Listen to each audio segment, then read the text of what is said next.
Hello everybody, I'm Jason Vatovec and welcome to my presentation of Australian compulsory voting.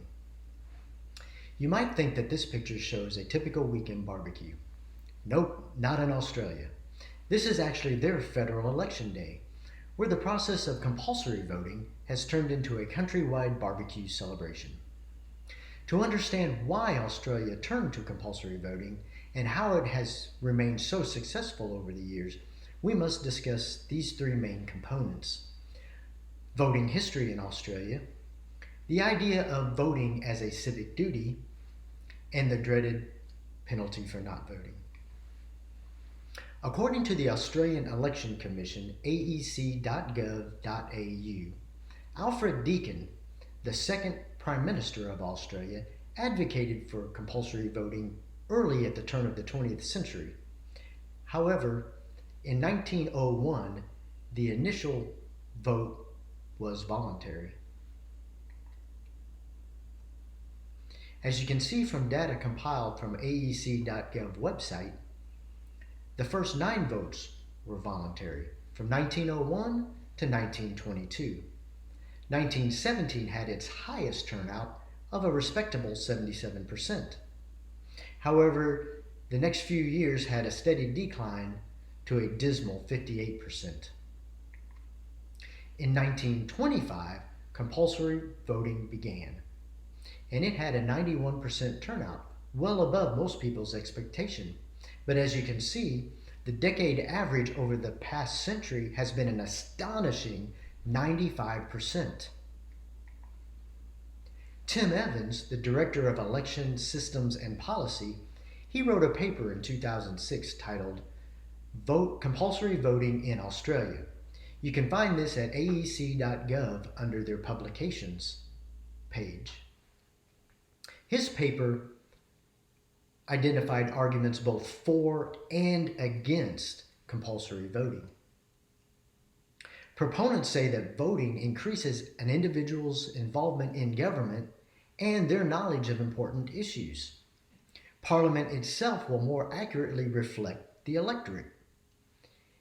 And it is a civic duty, the same as any other mandatory obligation levied on Australians already, like taxes. Taxes are required to be paid by all working citizens. The education system in Australia is also compulsory. And then who cannot forget everybody's favorite mandatory obligation, jury duty. Opponents will say that forcing people to vote in a democracy itself is undemocratic.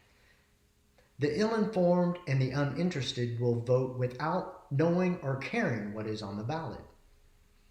It is an infringement of individual freedoms and liberty.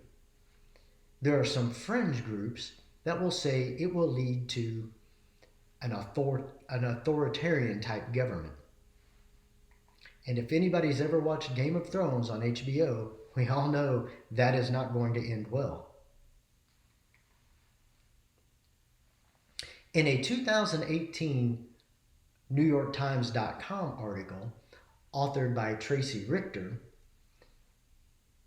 titled How Compulsory Voting Works, she highlights not voting comes with a penalty. Yes, voting in Australia is a legal requirement.